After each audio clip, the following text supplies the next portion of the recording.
Tadea ang sabi rito sa huling testamento ni Remedios, ikaw ay isang magnanakaw. Pinatalsik ka na sa tahanang ito dahil sa 18 taon mong pagkamkam sa perang hindi sayo. Ang boses ni Attorney Locadio ay kasing lamig ng hanging umiihip sa kalsada ng Divisoria, tila isang talim na humihiwa sa mainit na halumigmig ng gabi. Sa mga sandaling iyon, hawak ni Tadea ang isang malaking bandahado ng espesyal na adobo. Ang bango ng bawang laurel at paminta ay pumupuno sa maliit na sala, ang paboritong luto ng kanyang anak na si Isadora. Ito dapat ang gabi ng kanilang tagumpay. Kakakuha lang ni Isadora ng full scholarship sa isang prestihiyosong universidad at si Tadea ay kakarating lang mula sa palengke, baon ang balitang nakuha niya ang malaking kontrata para sa catering ng ospital. Ang kanyang mga kamay ay marumi pa. May bahid ng uling at amoy ng sariwang karne ang mga kamay na 20 taon na nagbabanat ng buto sa inita ng Divisoria para lang mabigyan ng magandang bukas ang anak. Ngunit ang bandahadong hawak niya ay unti-unting nanginginig. Ang mga mata ni Tadea ay dahan-dahang lumipat mula sa abogado patungo sa kanyang anak. Isadora anak, anong ibig sabihin nito? Alam mo namang ang bawat sentimong kinita ko ay galing sa pagod ko sa palengke. Hindi lumapit si Isadora. Sa halip umatras ang dalaga, ang mga mata nito ay puno ng pandidiri at pait. Scholarship. Kaya pala mabilis tayong nakasurvive kahit nagtitinda ka lang ng kwek-kwek at kanin nanay. Dahil ninanakawan mo pala si Tia Remedios. How could you? Akala ko ba huwaran kang ina? Akala ko ba marangal tayo? Isadora, hindi totoo yan. Ang pagsusumamo ni Tadea, ang kanyang boses, ay tila isang piping hiling sa gitna ng unos. Huwag mo akong hawakan, ang sigaw ni Isadora. Sa isang iglap itinaas ng anak ang kanyang kamay at hinablot ang bandahado ng adobo mula sa pagkakahawak ni Tadea. Bumagsak ang plato sa sahig, kumalat ang sarsa at ang malalambot na karne sa paanan ni Tadea kasabay ng pagkabasag ng porselana na tila simbolo ng kanyang puso. Naramdaman ni Tadea ang panunuyo ng kanyang lalamunan. Ang bawat laway na kanyang nilulunok ay tila may kasamang bubog.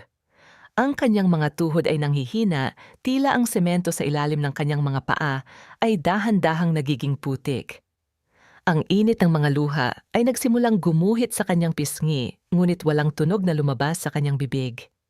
Ang tanging naririnig niya ay ang mabilis na tibok ng kanyang sariling puso na tila isang tambol na nagbababala ng kamatayan. Pinanood ni Tadea ang mga pulis na pumasok sa loob ng kanilang maliit na tahanan. Ang bawat gamit na kanyang pinaghirapan, ang lumang refrigerator, ang maliit na telebisyon, ang mga libro ni Isadora ay tila nagiging banyaga sa kanyang paningin. Nanay, aalis ka na rito. Ayaw kong magkaroon ng ina na isang kriminal, ang huling mga salita ni Isadora bago tumalikod ang dalaga at lumapit kay Locadio. Tumingin si Tadea sa kanyang mga kamay. Ang mga palad na kumulubot na sa pagtatrabaho, ang mga daliring may mga marka ng hiwa mula sa kutsilyo ng palengke. Ang lahat ba ng sakripisyong iyon ay mawawala lang dahil sa isang pirasong papel na puno ng kasinungalingan? Paano naging lason ang pag-ibig na ipinunlako sa loob ng 2 dekada? Ito na ba ang kabayaran sa isang lihim na pilit kong itinago upang protektahan ang iyong dangal?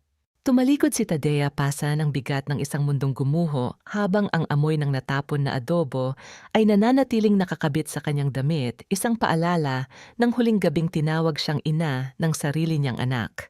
Huwag mong itapak ang marumi mong paa sa loob ng bahay na ito. Tadea, ang gusaling ito ay para sa mga taong may dangal, hindi para sa mga gaya mong linta na sumisip-sip sa yaman ng iba. Ang boses ni Aling Belen, ang matagal ng kapitbahay na dati ay laging humihingi ng libreng ulam kay Tadea, ay umalingaw-ngaw sa madilim na eskinita ng Divisoria. Kasunod nito ay ang marahas na pagtatapon ng isang itim na plastic bag sa putikan. Doon bumulaga ang ilang piraso ng lumang duster ni Tadea at ang kanyang paboritong sandok na gawa sa kahoy, ang sandok na naging saksi sa bawat madaling araw na paggising niya upang magluto para sa anak. Dahan-dahang lumabas si Tadea sa pinto bitbit ang isang maliit na bag na naglalaman ng kanyang lumang ledger sa palengke. Sa likuran niya, nakatayo si Isadora sa tabi ni attorney Leo Cadjo. Ang anak niya ay hindi man lang tumingin, abala ito sa pagpunas ng isang mamahaling florera na tila ba ang alikabok doon ay mas mahalaga kaysa sa luhang dumadaloy sa mukha ng kanyang ina. Ang malakas na pagsara ng pintong kahoy ay tila isang hatol na naghihiwalay sa dalawang mundo. Ang mundong binuo ni Tadea sa loob ng 2 dekada ay gumuho sa isang kisap mata. Nagsimulang pumatak ang ulan. Ang bawat butil ng tubig na tumatama sa balat ni Tadea ay tila mga karayom na nabaon sa kanyang pagkatao. Hindi niya maramdaman ang lamig ng gabi dahil mas matindi ang ginaw na nanunuot sa loob ng kanyang dibdib.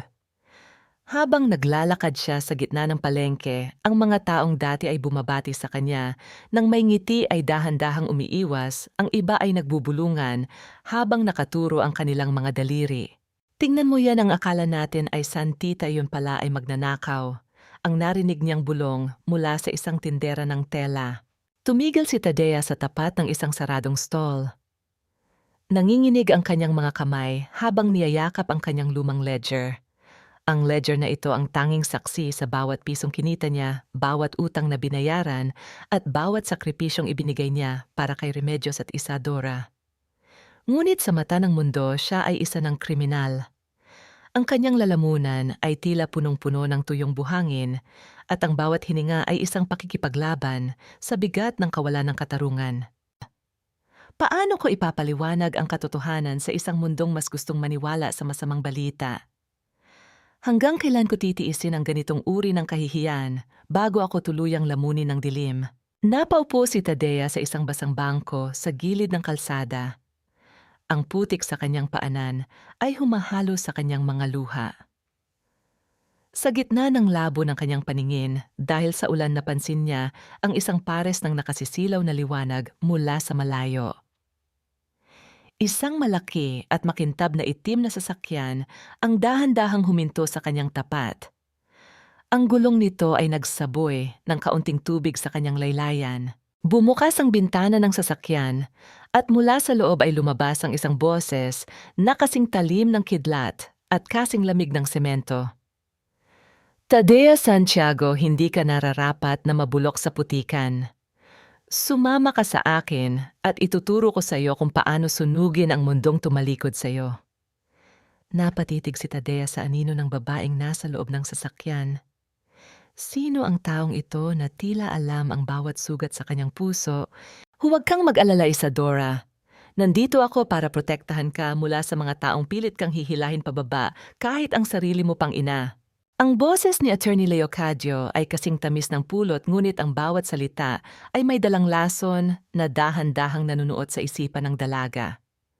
Nakatayo sila sa loob ng malawak na silid ni Remedios kung saan ang amoy ng luma at mamahaling pabango ay humahalo sa lamig ng aircon.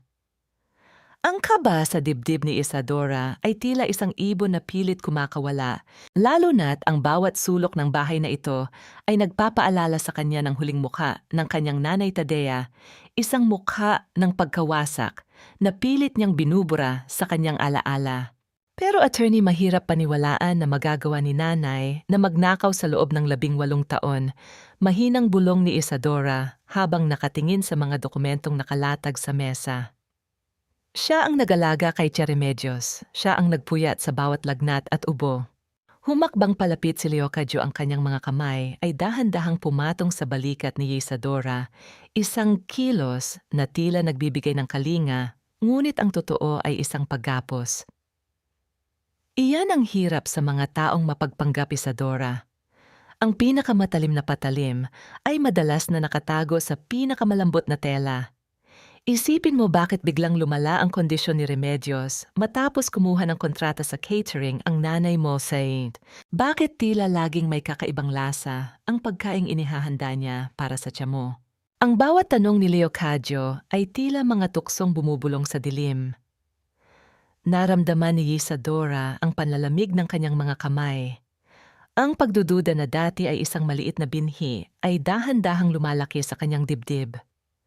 Pinanood niya ang abogado, habang inilalabas nito ang isang ledger na puno ng mga pulang marka.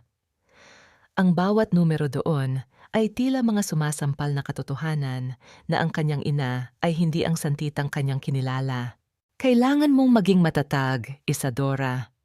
Ang yaman na iniwan sa iyo ni Remedios ay bunga ng kanyang pagtitiwala sa akin na huwag hayaang makuha ito ng mga taong gagamit lang nito sa kasamaan. Ang gusaling ito ang iyong kinabukasan. Lahat ng ito ay nakasalalay sa pagpili mo sa tamang panig. Pagpapatuloy ni Leocadio ang kanyang boses ay puno ng pagkukunwaring awa. Dinala ni Leocadio si Isadora sa maliit na silid sa likod ng kusina, ang silid kung saan natulog si Tadea sa loob ng 2 dekada. Doon bumulaga ang isang lumang baul na hindi nadala ni Tadea sa kanyang pagmamadaling lumikas. Sa loob ng baul ay naroon ang ilang lumang gamit, mga pilas ng papel at isang maliit na bote ng gamot na walang tatak. Ano ito? Tanong ni Isadora, ang kanyang boses ay nanginginig habang dahan-dahang inaabot ang bote. Ang bote ay gawa sa madilim na salamin, tila may itinatagong misteryo sa loob ng malapot na likido. Kinuha ni Leocadio ang bote at tinitigan ito ng may malalim na kahulugan. Ito na ang ebidensyang kinatatakutan ko, Isadora. Ito ay isang uri ng lason na dahan-dahang nagpapahina sa puso ng isang tao. Ngayon sabihin mo sa akin, sino ang laging nagpapainom ng gamot kay Remedios tuwing gabi? Tila huminto ang mundo ni Isadora. Ang bawat alaala ng pag-aalaga ni Tadea ay nabalot ng itim na mantsa. Ang hapdi sa kanyang puso ay napalitan ng isang nakakangilong galit. Sa kanyang isipan, ang kanyang nanay ay hindi na ang babaeng naglalako sa Divisoria, kundi isang mamamatay taong nagtatago sa likod ng isang apron. Totoo ba ang lahat? O sadyang napakagaling ni nanay magtago ng kanyang tunay na anyo? Bakit tila ang bawat kabutihan niya ay may katapat na maitim na balak? Itago mo ang boteng ito, Isadora. Ito ang magiging proteksyon natin kung sakaling bumalik siya para manggulo siya ang huling bilin ni Leocadio. Bago dahan-dahang isara ang pinto ng silid, iniwan ang dalaga sa gitna ng kadiliman at ng amoy ng kamatayan. Inumin mo ito, Tadea. Hindi sapat ang luha para pawiin ang hapdi ng pagtataksil ng sariling dugo. Ang boses ni Doña Soledad ay kasing lamig ng kristal na basong iniabot niya, ngunit may bakas ng pait na tila nanggagaling sa isang sugat na matagal nang hindi naghihilom. Nakaupo si Tadea sa isang malambot na silyang balot ng pelos sa loob ng isang mansyon na tila nakatago sa gitna ng mga naglalakihang puno sa Forbes Park. Ang bango ng lavender at mamahaling kahoy ay sumusuntok sa kanyang ilong, isang malaking kaibahan sa amoy ng nabulok na gulay at usok ng sasakyan sa Divisoria na nakasanayan niya sa loob ng 2 dekada. Dahan-dahang itinaas ni Tadea ang kanyang nanginginig na kamay upang tanggapin ang baso. Ang bawat patak ng tubig na dumadaloy sa kanyang tuyong lalamunan ay tila isang himala, ngunit ang bawat lunok ay may kasamang hapdi. Naalala niya ang bawat madaling araw na ipinaghahanda niya ng sariwang juice si Isadora bago ito pumasok sa eskwela, sinisiguradong hindi ito mauuhaw sa buong araw. Ngayon ang sarili niyang anak ang nag-iwan sa kanya sa gitna ng ulan, uhaw hindi lamang sa tubig kundi sa katarungan. Sino ho ba kayo? Bakit niyo ako tinutulungan? Mahinang tanong ni Tadea, ang kanyang boses ay halos isang bulong na lamang dahil sa pagod at emosyon. Ang kanyang basang duster ay pinalitan na ng isang malinis at tuyong damit, ngunit ang putik na dumikit sa kanyang kaluluwa ay tila hindi matatanggal ng anumang sabon. Lumapit si Doña Soledad sa bintana, pinagmamasdan ang malakas na buhos ng ulan sa labas. Ang kanyang tindig ay matikas, tila isang reynang sanay sa pakikipagdigma sa mundo ng mga mayayaman. Hindi ako isang anghel, Tadea. Gaya mo, ako ay isang babaeng ninakawan ng dangal ng pamilya Alvarado. Ang bawat luha mo ngayong gabi ay naramdaman ko na rin 30 taon na ang nakalilipas. Ang pagkakaiba lang, ako ay natutong lumaban habang ikaw ay patuloy na yumuyuko. Humarap ang matanda sa kanya, ang mga mata nito ay nagniningning sa ilalim ng ilaw ng chandelier. Ang ledger na hawak mo, ang maliit na kwadernong iyan ang susi sa pagbagsak ni Augusto Alvarado. Alam ko ang bawat dumi ng lalaking iyon at alam kong ang namayapang si Remedios ay hindi lamang isang simpleng tiyahin. Siya ang naging taguan ng mga lihim na pilit nilang ibinabaon sa limot. Napatitig si Tadea sa kanyang lumang ledger na nakalagay sa ibabaw ng lamesang nara. Ang mga pahina nito ay medyo kulubot na dahil sa tubig ulan, ngunit ang bawat sulat kamay doon ay tila mga aninong nagsisimulang magsalita. Tutulungan kita, Tadea. Bibigyan kita ng bubong pagkain at kapangyarihan. Ngunit sa kapalit nito, kailangan nating buksan ang bawat pahina ng iyong nakaraan. Handa ka na bang harapin ang katotohanang baka mas masakit pa kaysa sa pagkakaalis mo sa Divisoria? Tanong ni Soledad, ang kanyang mga daliri ay marahang humahaplos sa ibabaw ng lamesa. Naramdaman ni Tadea ang mabilis na pagtibok ng kanyang puso. Ang katahimikan ng mansyon ay tila mas nakakatakot kaysa sa ingay ng palengke. Sa kanyang isipan, naririnig pa rin niya ang huling sigaw ni Isadora na nagtataboy sa kanya. Ang sakit ay nagiging isang malamig na determinasyon. Gagawin ko ang lahat, Doña Soledad. Hindi para sa yaman, kundi para patunayan sa anak ko na ang inang itinapon niya ay hindi ang inang iniisip niya. Matapang na sagot ni Tadea, kahit na ang kanyang mga mata ay muling nangingilid ang luha. Dahan-dahang lumapit si Soledad at kinuha ang ledger. Binuksan niya ito sa isang pahinang may maraming pulang marka. Simulan natin sa pahinang ito, Tadea. Ang pahina 18. Alam mo ba kung ano ang ibig sabihin ng mga numerong ito? Tila huminto ang paghinga ni Tadea. Ang bawat numero sa pahinang iyon ay tila mga matang nagmamasid sa kanya mula sa dilim ng nakaraan. Isang misteryong mas malalim pa sa pagkatao ni Remedios at sa pagkawala ng kanyang sariling dangal. Ano ang pipiliin mo, Felicidad? Ang kaligtasan ng anak mong sugarol o ang katapatan sa kaibigang wala ng silbi sa iyo? Ang boses ni Attorney Leocadio ay parang bulong ng isang demonyo sa gitna ng ingay at baho ng palengke ng Divisoria. Nakatayo siya sa isang madilim na sulok sa likod ng mga tumpok ng basyong kahon, suot ang kanyang mamahaling sapatos, na ngayon ay bahagyang nadidikit sa malapot na putik ng eskinita. Sa harap niya si Felicidad, ang babaeng itinuring ni Tadea na kapatid sa loob ng maraming taon, ay nanginginig ang mga balat sa pisngi, habang ang kanyang mga daliri ay mahigpit na nakakuyom sa dumi ng kanyang apron. Ang bawat tibok ng puso ni Felicidad ay tila isang mabigat na martilyo na tumatama sa kanyang dibdib. Naalala niya ang bawat madaling araw na sabay silang humihigop ng mainit na kape ni Tadea bago magbukas ng kani-kanilang pwesto. Naalala niya ang bawat pisong ipinahiram sa kanya ni Tadea noong walang makain ang kanyang pamilya. Ngunit sa kabilang banda, naroon ang banta ni Leocadio tungkol sa kanyang anak na lalaki na nalulubog sa utang sa sugal, ang anak na siyang kaisa-isang hininga ng kanyang buhay. Hindi ko alam kung nasaan siya, attorney. Umalis siya sa ulan at hindi na nagpakita. Mahinang sagot ni Felicidad, ang kanyang boses ay pilit na itinatago ang panginginig. Ang bawat laway na nilulunok niya ay tila may kasamang tinik ng pagsisisi. Isang mapait na tawa ang kumawala sa mga labi ni Leocadio habang inilalabas niya ang isang makapal na sobre mula sa kanyang bulsa. Ang tunog ng mga bagong papel na pera sa loob ay tila isang musika ng tukso sa gitna ng kahirapan. Huwag tayong maglokohan, Felicidad. Alam kong nagpadala siya ng mensahe sa iyo. Sabihin mo sa akin kung nasaan ang kuta ni Doña Soledad at mabubura ang lahat ng utang ng anak mo sa isang iglap. Isipin mo ang anak mo, Felicidad. Huwag ang kaibigang naging magnanakaw. Dahan-dahang iniabot ni Leocadio ang sobre. Ang bawat pulgada ng paglapit ng pera ay tila paglayo ng dangal ni Felicidad. Sa dulo ng eskinita, ang amoy ng nabulok na isda at usok ay tila sumasakal sa kanyang konsensya. Sa isang mabilis na galaw, inabot ni Felicidad ang sobre at mabilis na isinilid sa kanyang bulsa. Nasa Forbes Park siya sa mansyon ng mga Alcaraz Paquis. Bulong ni Felicidad, ang kanyang mga mata ay hindi makatingin ng diretso habang ang mga luha ng pagkakanulo ay nagsisimulang gumuhit sa kanyang maruming mukha. Samantala sa loob ng tahimik na kwarto sa mansyon ni Soledad, nakaupo si Tadea sa gilid ng bintana. Hawak niya ang isang maliit na panyo na bordado ng pangalan ni Felicidad, isang regalo mula sa kanyang kaibigan noong nakaraang kaarawan niya.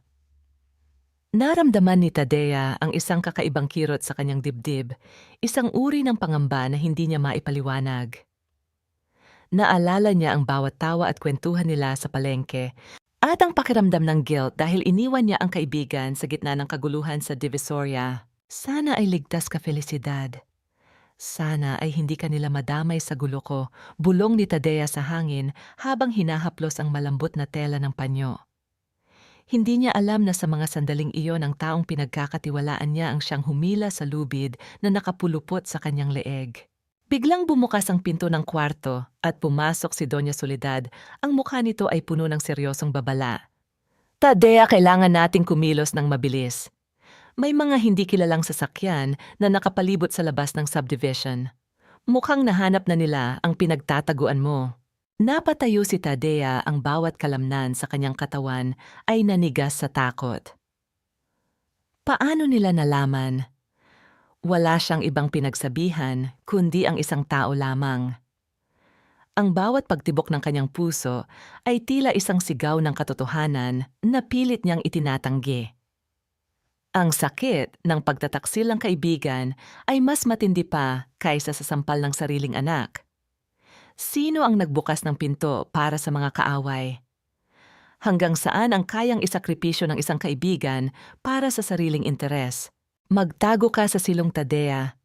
Huwag kang gagawa ng anumang tunog, utos ni Soledad, habang naririnig ang marahas na paghinto ng mga sasakyan sa tapat ng kanilang gate at ang malakas na pagtunog ng doorbell na tila isang hiyaw ng paparating na unos. 18 taon, Tadea. Hindi ito simpleng listahan ng utang sa palengke. Ito ang mapa ng isang krimen na matagal nang ibinaon sa ilalim ng iyong pangalan. Ang boses ni Doña Soledad ay parang isang malamig na hininga sa loob ng silid-aklatan na tila pilit itinatago ang mga lihim ng nakaraan.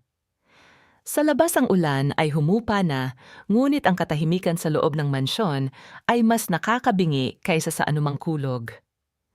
Nakaupo si Tadea sa harap ng isang lamesang nara ang kanyang mga mata ay nakapako sa pahina 18 ng kanyang lumang ledger.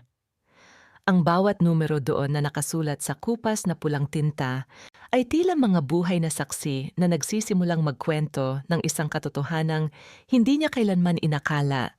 Dahan-dahang hinaplos ni Tadea ang magaspang na papel. Naalala niya ang bawat gabi noong nakatira pa siya kay Remedios. Ang bawat pagkakataon na iniuutos sa kanya ng matanda na isulat ang mga halagang ito sa ilalim ng pangalang A. Akala niya noon ito ay simpleng listahan lamang ng mga suki sa catering o kaya ay mga pautang sa mga maliliit na negosyante. Ngunit habang hinihimay niya ang mga petsa, ang bawat taon ay tumutugma sa 18 taon ng paninilbihan niya. Ang 18 taon na ibinibintang sa kanya ni Leocadio. Ang bawat entry na ito, Soledad, hindi ito pera na lumalabas sa bulsa ni Remedios. Ito ay pera na pumapasok mula sa isang pondo na tinatawag na ang sikat ng araw. Hindi ko alam kung ano ito noon, pero bakit ang pangalan ko ang nakalagay bilang tagatanggap? Mahinang tanong ni Tadea, ang kanyang puso ay tila isang tambol na bumibilis ang bawat pintig. Ang bawat laway na kanyang nilulunok ay tila may kasamang pait ng pagtataksil. Lumapit si Soledad at itinuro ang titik A na paulit-ulit na nakasulat sa gilid ng pahina. Actually, Tadea, ang sikat ng araw ay isang NGO na ginamit ni Augusto Alvarado para maglaban ng pera noong kampanya. Ginamit ka ni Remedios. Ginamit niya ang iyong katapatan at ang iyong pangalan para maging harang kung sakaling magkaroon ng investigasyon. You were never her sister's helper, Tadea. You were her insurance policy. Naramdaman ni Tadea ang biglang panlalamig ng kanyang mga daliri. Ang bawat pagmamahal na ibinigay niya kay Remedios, ang bawat puyat sa pag-aalaga rito, tuwing ito ay may sakit, ay tila naging isang malaking panunuya. Sa kanyang isipan, naririnig pa rin niya ang boses ni Remedios na nagsasabing, "Salamat, Tadya, ikaw lang ang maaasahan ko." Ngayon ang pasasalamat na yon ay tila isang laso na dahan-dahang sumisira sa kanyang pagkatao. Ibig sabihin alam ni Leocadio ang lahat ng ito. Kaya ba nila ako pilit na pinalayas para makuha ang ledger na ito? Tanong ni Tadea habang lalong hinihigpitan ang hawak sa kwaderno. Ang galit sa kanyang dibdib ay tila isang apoy na handang lumiyab sa gitna ng kadiliman. Isang matalim na ngiti ang sumilip sa mga labi ni Soledad habang tinititigan ang mga numerong milyon-milyon ang halaga. Hindi lang basta pera ang nakataya rito, Tadea. Ang pahina 18 ang magpapatunay na ang dangal na kinuha nila sa iyo ay ang mismong dangal na gagamitin natin para ipako sila sa krus ng katarungan. Pero mag-ingat ka. Sa oras na malaman ni Augusto na hawak mo ang katotohanan, hindi na lang basta banta ang kakaharapin mo. Biglang narinig ni Tadea ang mahinang tunog ng pag-ikot ng mga gulong ng sasakyan sa labas ng mansyon. Isang malakas at rhythmic na tibok ng kaba ang dumaan sa kanyang gulugod. Ang mga ilaw ng sasakyan ay tila mga matang sumisilip sa bintana, naghahanap ng biktima. Sino ang nagbigay ng lokasyon ng mansyon? Sino ang taong mas pinili ang pera kaysa sa katotohanan? Nandito na sila, bulong ni Soledad, habang mabilis na pinapatay ang ilaw sa silid-aklatan. Iniwan si Tadea sa gitna ng dilim yakap ang ledger na naglalaman ng kanyang kaligtasan at ang hatol sa kamatayan ng mga taong sumira sa kanyang buhay. Masarap ba ang mabuhay sa loob ng palasyong ginto? Isadora, kung ang bawat sulok nito ay tila isang malamig na libingan na humihigop sa iyong hininga. Ang boses ng sariling budhi ni Isadora ay tila isang paulit-ulit na bulong habang nakatayo siya sa gitna ng malawak na master bedroom ni Remedios. Nakasuot siya ng isang mamahaling silk na pantulog. Ang tela nito ay dulas at malamig sa kanyang balat, isang malaking kaibahan sa magaspang na koton ng duster na dati ay ipinapahiram sa kanya ni Nanay Tadea tuwing nilalagnat siya. Sa labas, ang huni ng mga kuliglig ay tila isang malungkot na awit ng pagluluksa. Habang ang marangyang chandelier sa itaas ay nagbibigay ng liwanag na hindi man lang kayang magbigay ng init sa kanyang nanginginig na mga balat. Dahan-dahang lumapit si Isadora sa malaking bintanang salamin. Pinanood niya ang bawat patak ng hamog na dumadaloy sa labas.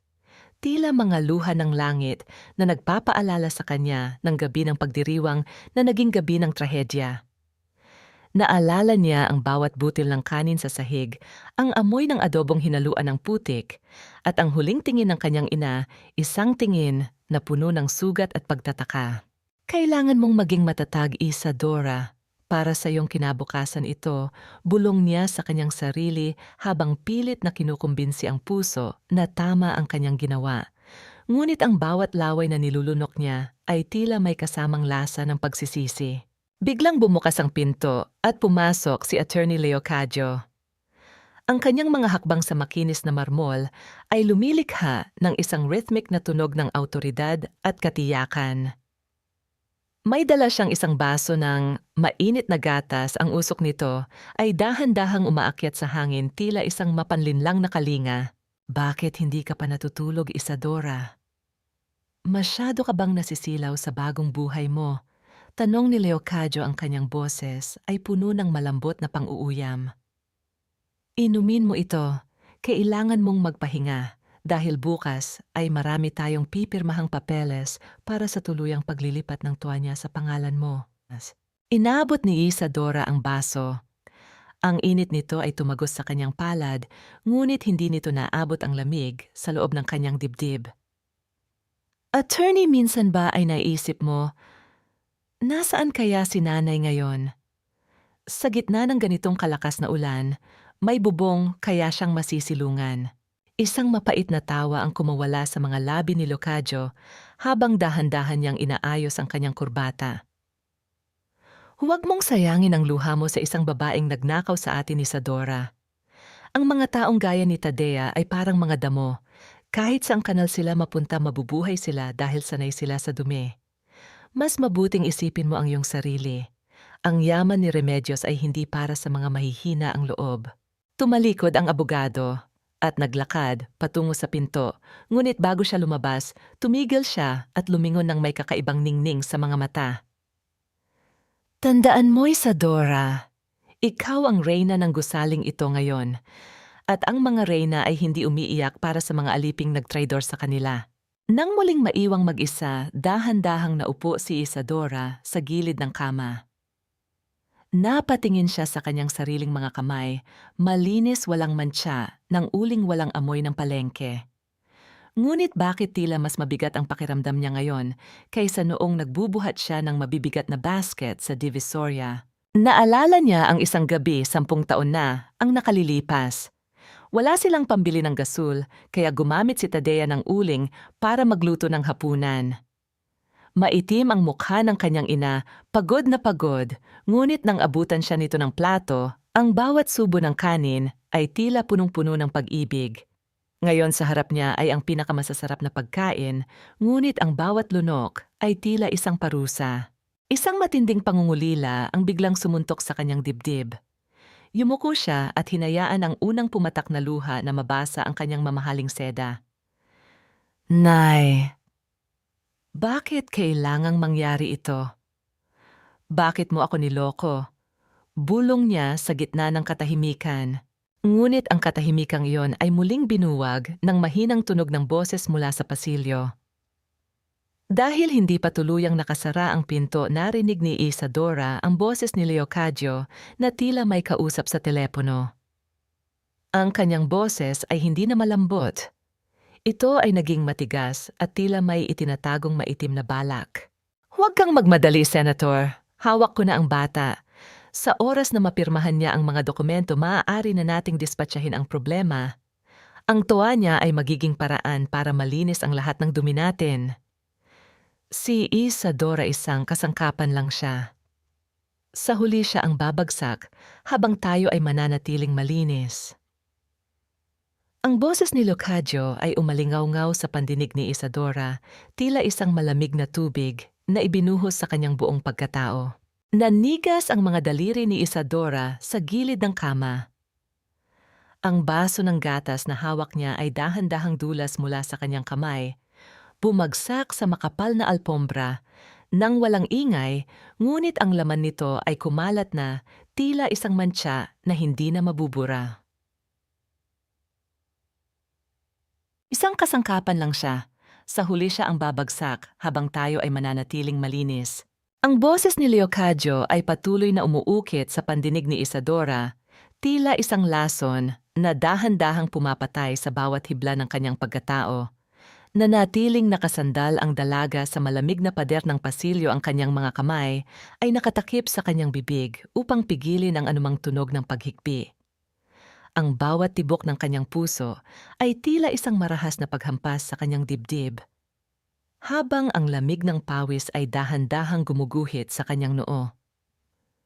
Sa isang iglap, ang marangyang mansyon na itinuring niyang kaligtasan ay naging isang dambuhalang bitag na handang lumamon sa kanya. Lord, anong ginawa ko? Itinapon ko si nanay para sa mga taong papatayin lang pala ako. Bulong ni Isadora sa kanyang sarili, ang kanyang boses ay nanginginig sa gitna ng kadiliman. Ang bawat laway na kanyang nilulunok ay tila may kasamang tinik ng matinding pagsisisi. Samantala sa kabilang panig ng lungsod sa loob ng nagdidilim na mansyon ni Doña Soledad, mahigpit na yakap ni Tadea ang kanyang lumang ledger. Ang tunog ng marahas na pagkatok sa main gate at ang malakas na pag-ungol ng mga makina ng sasakyan sa labas ay tila isang babala ng paparating na kamatayan. Ang bawat anino sa dingding ay tila nagiging mga kamay ni Leocadio na pilit siyang inaabot. Tadea, kailangan nating lumabas dito, ngunit hindi tayo magtatago. Oras na para harapin mo ang mga taong dumurog sa iyo sa mismong lugar kung saan kanila ipinahiya. Ang matigas na utos ni Doña Soledad habang iniaabot ang isang simpleng terno na kulay abo, tila isang baluti para sa susunod na laban. Sa Divisoria ho ba? Doon niyo ako gustong dalhin. Tanong ni Tadea, ang kanyang mga mata ay nagniningning sa gitna ng takot at determinasyon. Doon ho ba nila makikita na ang inang tinawag nilang magnanakaw ay buhay pa? Eksakto, Tadea. Ang pinakamabisang paraan para mabulabog ang mga buwaya ay ang pagpapakita ng kanilang biktima na hindi namatay. Sagot ni Soledad ang kanyang mga daliri ay marahang humahaplos sa pilat sa kanyang sariling palad. Kinabukasan ang init at ingay ng Divisoria ay tila mas matindi kaysa sa dati. Ang amoy ng tuyong isda usok ng jeep at ang sigawan ng mga mamimili ay pumupuno sa hangin. Sa gitna ng kaguluhan isang itim at makintab na sasakyan, ang dahan-dahang pumasok sa masikip na eskinita ang bawat pag-ikot ng gulong nito ay tila nagpapatahimik sa mga taong nadaraanan. Bumaba si Tadea mula sa sasakyan. Hindi na siya ang babaeng may madungis na apron at amoy pawis. Bagaman simple ang kanyang suot, ang kanyang tindig ay tuwid na tila isang nara na hindi kayang tistisin ng anumang bagyo. Ang bawat hakbang niya sa putikan ng palengke ay may dalang bigat ng katarungan. Tingnan niyo! Hindi ba si Tadea iyon ang magnanakaw? Ang bulong ni Aling Belen habang nakaturo ang maruming daliri sa dating kaibigan. Bakit tila naging donya na siya ngayon? Hindi lumingon si Tadea. Ang bawat hininga niya ay nakatuon sa isang layunin. Huminto siya sa tapat ng dati niyang stall, ang pwestong naging saksi sa bawat patak ng kanyang mantsa at pawis. Doon nakatayo si Isadora, kasama si Leocadio, tila nag-iinspeksyon ng mga paninda para sa bagong negosyo. Nanay, ang pabulol na tawag ni Isadora, ang kanyang mga mata ay nanlaki sa gulat at lungkot. Ang bawat hibla ng kanyang silk na damit ay tila naging bigat sa kanyang katawan nang makita ang inang kanyang itinaboy. Tadea, ang lakas ng loob mong bumalik dito matapos mong pagnakawan ang yumao. Ang sigaw ni Leocadio. Ang kanyang boses ay puno ng pagkukunwaring galit upang makuha ang panig ng mga tao. Security, paalisin ang babaeng ito. Dahan-dahang humarap si Tadea, ang kanyang mga mata ay tumama sa mga mata ni Leocadio nang walang katinag-tinag. Nandito ako hindi para manghingi ng limos, attorney. Nandito ako para ibalik sa inyo ang bawat sentimong sinabi nyo na kinuha ko. Ngunit kasama ng pera, ibabalik ko rin sa inyo ang bawat kasalanang isinulat nyo sa ilalim ng pangalan ko. Inilabas ni Tadea ang lumang ledger at itinaas ito sa harap ng lahat ng mga tindera at mamimili. Ang bawat pahina nito ay tila naging isang bandila ang katotohanan sa gitna ng Divisoria. Isadora, anak. Tignan mo ang pahina 18. Dito mo makikita kung sino ang tunay na nagmamahal sa iyo at kung sino ang taong handang pumatay sa iyo para sa isang tuan niya. Ang boses ni Tadea ay puno ng sakit, ngunit kasing tatag ng bakal. Naramdaman ni Leocadio ang panunuyo ng kanyang lalamunan. Ang bawat sulyap ng mga tao sa paligid ay tila nagiging mga matalas na talim. Huwag kayong maniniwala sa kanya. Isang baliw na babae lang iyan.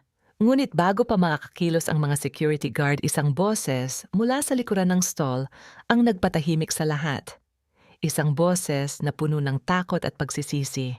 Totoo ang sinasabi ni Tadea, ako ang tumulong kay Leocadio para lokohin kayong lahat. Ang hiyaw ni Felicidad habang lumalabas mula sa dilim ng stall, ang kanyang mukha ay punong-puno ng luha at putik. Tila huminto ang pag-ikot ng mundo ni Isadora. Ang bawat salitang binitawan ni Felicidad ay tila isang kidlat na tumama sa kanyang buong pagkatao. Tumingin siya kay Leocadio, pagkatapos ay muli sa kanyang nanay Tadea. Ang baso ng kanyang paninindigan ay tuluyan ng nadurog. Nay, patawad! Ang tanging nasabi ni Isadora bago siya tuluyang bumagsak sa kanyang mga tuhod sa gitna ng maruming kalsada. Ngunit ang tagumpay ni Tadea ay panandalian lamang. Dahil mula sa malayo ang isang puting van, ay mabilis na huminto at bago pa makasigaw ang sinuman, isang grupo ng mga lalaking nakamaskara ang mabilis na humablot kay Isadora at sa pilitang isinakay sa loob ng sasakyan. Isadora, ang anak ko. Ang hiyaw ni Tadea, habang pilit na hinahabol ang sasakyan, ang kanyang mga daliri, ay kumakalos sa mainit na semento, habang ang van ay mabilis na lumalayo iniwan ang Divisoria sa gitna ng matinding kaguluhan at ang amoy ng paparating na trahedya. Hindi mo siya kadugo, Tadea. Ang batang ibinigay mo ng buong buhay mo ay ang bunga ng pagtataksil ng taong sumira sa pangarap mo.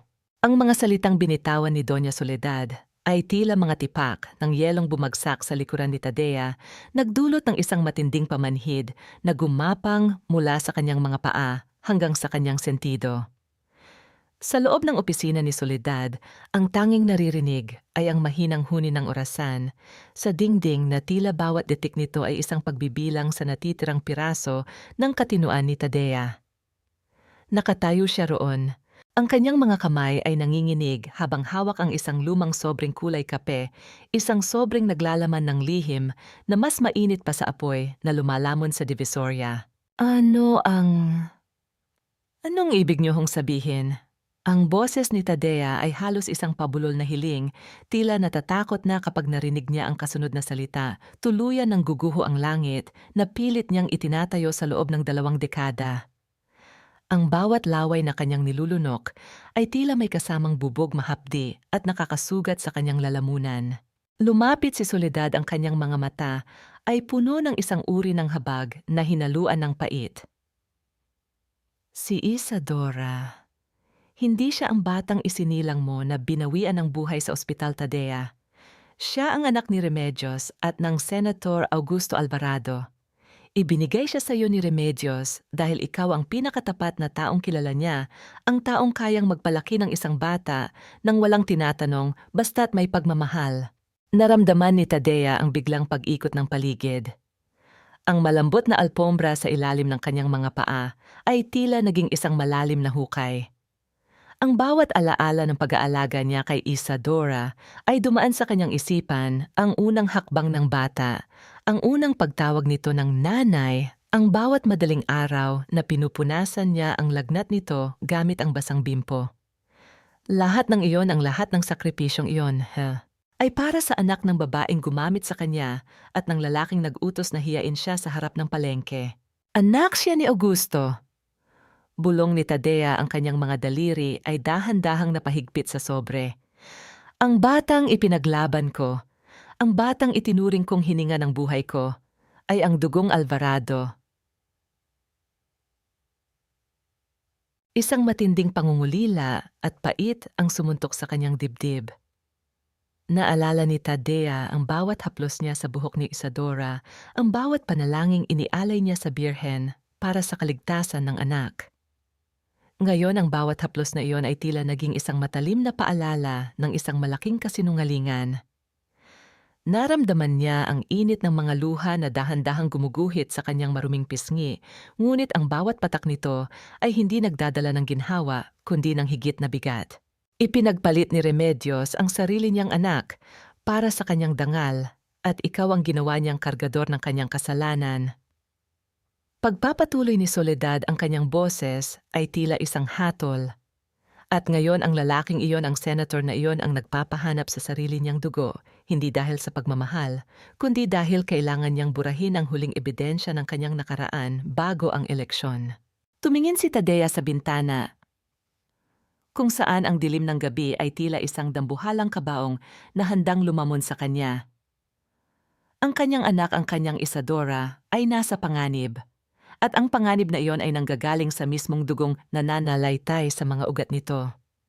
Ang sakit ng pagtataksil ni Remedios ay tila isang lason na dahan-dahang sumisira sa bawat magandang alaala na itinago ni Tadea sa loob ng 20 taon. Paano ko yayakapin ang batang naging bunga ng isang kasalanang kailanman ay hindi ko ginawa? May halaga pa ba ang bawat patak ng gatas at luhang ibinigay ko kung sa huli ay ang dugong Alvarado ang mananaig? Dahan-dahang binuksan ni Tadea ang sobre. Doon bumulaga ang isang resulta ng DNA test na matagal nang itinago ni Remedios sa ilalim ng kanyang kama, kasama ang isang birth certificate na may mga pirma ng mga taong matagal na ring nabaon sa limot. Ang bawat letrang nakasulat doon ay tila mga itim na langgam na gumagapang sa kanyang paningin, nagnanakaw ng huling piraso ng kanyang kapayapaan. Nasaan ang anak ko? Ang tanong ni Tadea, ang kanyang boses, ay naging matigas at malamig. Wala na ang panginginig. Ang tanging natira ay ang isang inang handang makipagpatayan sa tadhana. Nasaan si Isadora? Nasa kamay na siya ni Leocadio Tadea. At sa loob ng ilang oras, kung hindi tayo makakilos ang anak na pinalaki mo, ay magiging isang alaala na lamang sa ilalim ng isang selyadong kabaong. Ang huling babala ni Soledad habang ang tunog ng kidlat sa labas ay tila isang hiyaw ng digmaang nagsisimula pa lamang. Ang init ng apoy ay nagsimulang sumampal sa aking muka, habang kami ni Salvacion ay mabilis na bumabagtas sa madilim na tunnel sa ilalim ng aming tahanan. Ang bawat paghinga ko ay tila paglanghap ng usok na galing sa impyerno, ngunit hindi ako pwedeng huminto. Sa aking isipan, ang mukha ni Isadora, ang batang inalagaan ko, ang batang pinalaki ko sa hirap, at ginhawa ay paulit-ulit na sumasagi. Kahit alam ko na ang dugo niya ay nagmula sa mga taong sumira sa aking buhay, ang pagmamahal na nakatanim sa aking puso ay hindi kayang burahin ng anumang DNA test. Teresa, kailangan nating magmadali. Ang ham ay guguho na, sigaw ni Salvacion. Ang kanyang boses na dati ay puno ng pagmamataas, ay ngayon ay puno na ng takot-takot na mawala ang kapatid na bago pa lang niyang nakilala. Nang makalabas kami sa likuran ng hardin, sinalubong kami ng nakasisilaw na liwanag ng mga bumbero at ang nakakangilong tunog ng mga sirena. Ang aming ancestral house sa Quiapo ay naglalagablab na tila isang dambuhalang sulo sa gitna ng kadiliman. Sa harap nito nakita ko si Leocadio na pilit na inilalayo ng mga pulis mula sa nagkakagulong mga kapitbahay. Ang bawat sigaw ng mga tao ay punong-puno ng galit. Nasaan si Isadora? Ang sigaw ko habang pilit na humaharap kay Leocadio. Tumingin si Leocadio sa akin, ang kanyang mukha ay puno ng uling at pawis, ang kanyang mga mata ay nagniningning sa isang kakaibang emosyon. Wala na siya, Teresa. Dinala na siya ni Arcila sa rooftop. Gusto niyang ipakita sa mundo kung paano guguho ang lahat ng pinaghirapan mo habang ang anak mo ay nasa loob. Hindi ko na hinintay ang kanyang sagot. Mabilis akong tumakbo patungo sa gilid ng nasusunog na bahay kung saan may isang matandang fire escape na bahagya pang nakakabit. Hindi na ako nag-isip. Sa bawat baitang na aking tinatapakan, ang apoy ay tila humahampas sa aking balat, ngunit ang bawat paso ay hindi ko ininda. Ang tanging layunin ko ay ang maakyat ang rooftop bago pa man maging huli ang lahat. Pagdating ko sa tuktok, ang hangin ay naging napakainit. Sa gitna ng usok nakita ko si Isadora. Nakatali siya sa isang poste, ang kanyang mukha ay puno ng luha at takot. Sa harap niya nakatayo si Dr. Arcila, may hawak na isang maliit na detonator. Ang kanyang mukha ay tila sa isang taong tuluyan nang nawala sa sariling wisyo. Teresa, huwag kang lalapit. Ang hiyaw ni Isadora, ang kanyang boses ay paus na sa kaiiyak. Nanay, huwag. Papatayin ka niya. Arcila, bitawan mo siya. Ang sigaw ko, ang boses ko ay umalingaw-ngaw sa gitna ng ingay ng nasusunog na bahay sa ibaba. Tapos na ang laro mo, ang lahat ng ebidensya, ang lahat ng kasinungalingan mo, nalaman na ng buong mundo. Wala akong pakialam. Sigaw ni Arcila, ang kanyang mga mata ay nagniningning sa kasakiman. Kapag namatay kayo rito, mawawala ang lahat ng ebidensya. Ang mansyong ito ang magiging kabaong ng lahat ng kasalanan ko. Dahan-dahan akong lumapit. Hindi si Isadora ang kalaban mo, Arcila. Ako. Ako ang taong matagal mong ginamit para itago ang mga krimen mo. Kung gusto mo ng biktima, heto ako.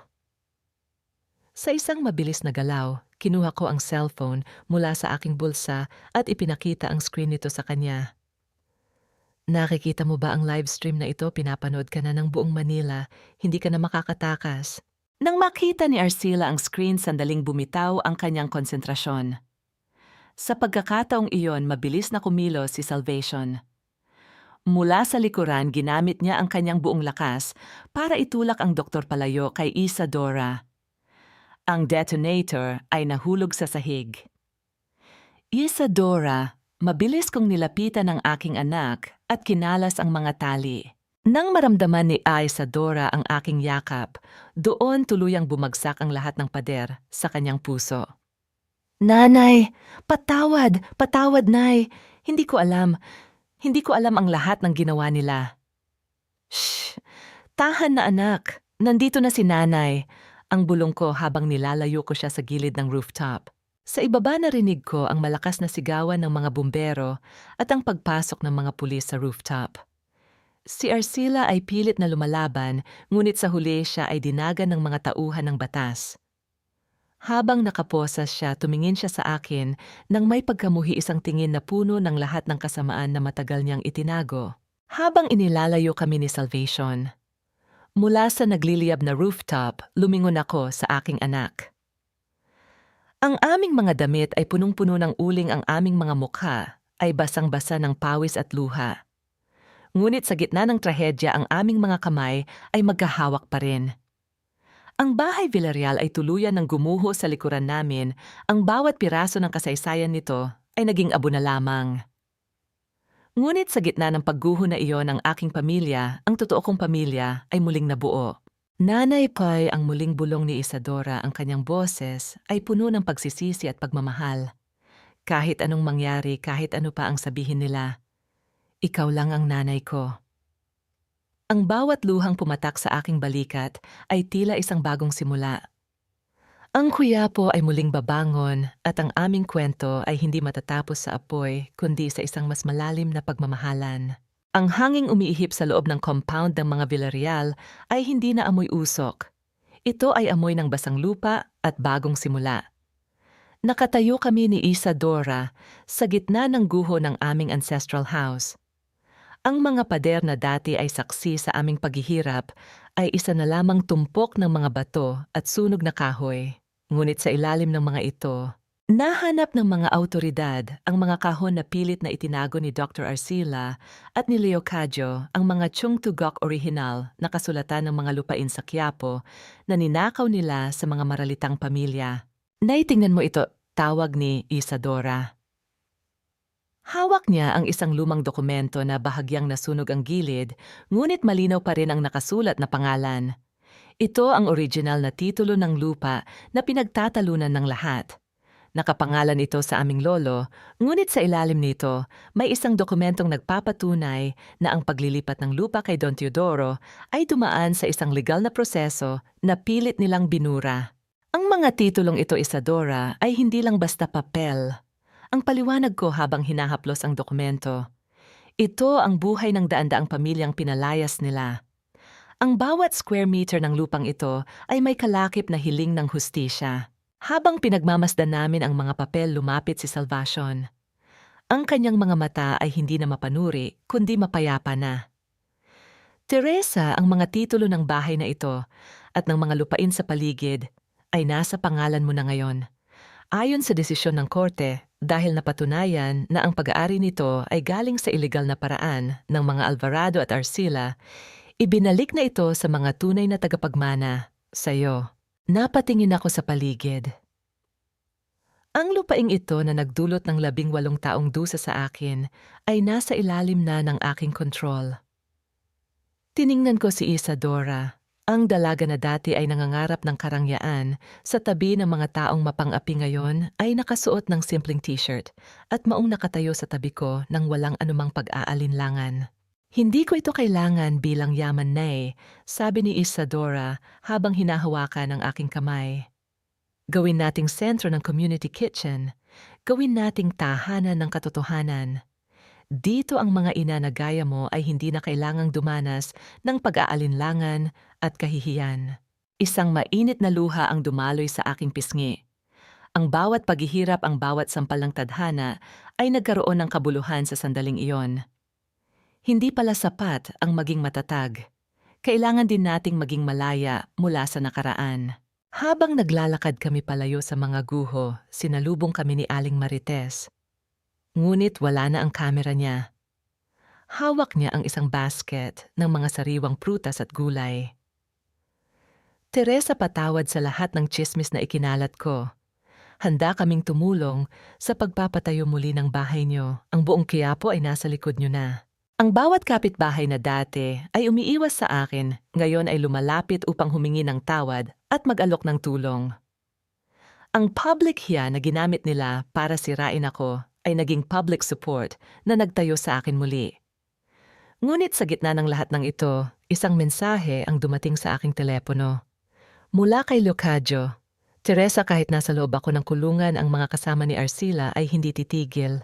Ang laban ay hindi pa tapos dahil ang totoong utak ng sindikato ay nasa labas pa. Napatigil ako sa paglalakad. Ang panganib ay hindi pa natatapos. Ang mga Alvarado at ang mga taong nakikinabang sa katiwalian ay hindi basta-basta susuko. Ngunit sa pagkakataong ito, hindi na ako ang Teresa na nagtatago sa dilim. Isadora Salvation, tawag ko sa kanila. Ang laban natin ay hindi lang para sa lupa. Ito ay para sa bawat inang hindi makapagsalita. At hinding-hindi tayo titigil hanggat hindi natin nakakamit ang tunay na katarungan.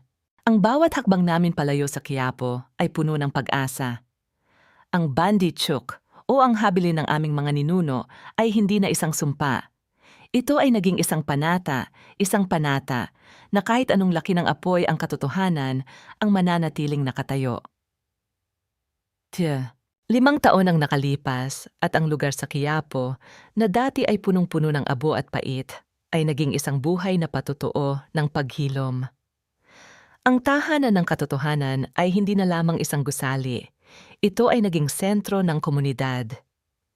Sa bawat umaga maririnig mo ang masayang kwentuhan ng mga lolo at lola, ang bango ng mainit na kape na inihahanda para sa mga panauhin, at ang tunog ng mga bata na nag-aaral sa library na itinayo namin sa lugar kung saan dati ay nakatayo ang aming lumang cellar. Nakatayo ako sa balkonahe pinagmamasdan ang araw na unti-unting sumisikat.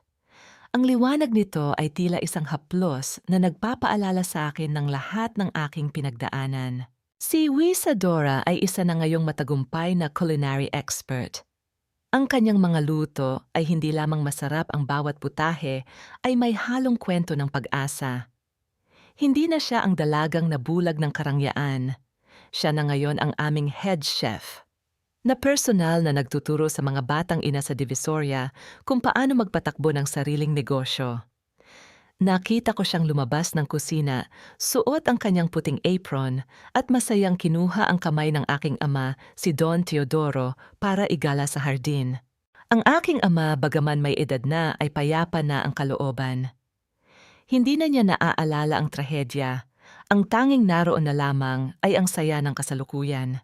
Si Salvacion naman ay nagdesisyong bumalik sa Espanya upang ayusin ang kanyang sariling buhay, ngunit hindi lumilipas ang isang buwan na hindi siya tumatawag. Ang huling liham niya sa akin ay nakatago sa aking desk, isang pangako na balang araw kami ay magiging buo sa bawat pagdiriwang ng Pasko. Nanay, handa na ang almusal, tawag ni Isadora mula sa baba. Bumaba ako ng dahan-dahan, ang bawat hakbang ko ay hindi na mabigat. Sa hapagkainan nakaupo kaming lahat, isang pamilyang hindi perpekto, ngunit puno ng katotohanan. Tinitigan ko ang aking mga kamay, ang mga kamay na nagbabanat ng buto, ang mga kamay na pilit na inagaw ng kasinungalingan, at ngayon ang mga kamay na humahawak sa sariling tadhana. Sa gitna ng hapag inilabas ko ang lumang relos ni Papa, ang relos na dati ay imbakan ng ebidensya. Ngayon ito ay isang relo na lang. Dahan-dahan ko itong binalik sa pulso ni Papa. Paoras na para kumain, bulong ko. Tiningnan ako ni Papa at ang kanyang mga mata ay nagniningning sa isang kakaibang liwanag. Salamat, Teresa. Salamat dahil hindi mo ako iniwan sa dilim. Sa mga huling sandali ng aking pag-iisip, natanto ko. Ang pagkakaalis sa bahay, ang pagkakulong, at ang bawat sakit ay hindi mga sumpa. Ang mga ito ay mga hakbang patungo sa isang mas malalim na kahulugan ng pagiging isang ina, isang anak at isang tao. Ang sangkatarungan ay hindi lamang ang pagpapakulong sa mga nagkasala. Ang tunay na katarungan ay ang pagkakaroon ng lakas na magpatawad at magpatuloy nang hindi na kinakailangan pang lumingon sa nakaraan. Ang Quiapo ay hindi na lugar ng sumpa. Ito ay naging lugar ng bagong sinag. At habang tinitingnan ko ang aking pamilya, alam kong sa wakas narito na ang tunay na tahanan.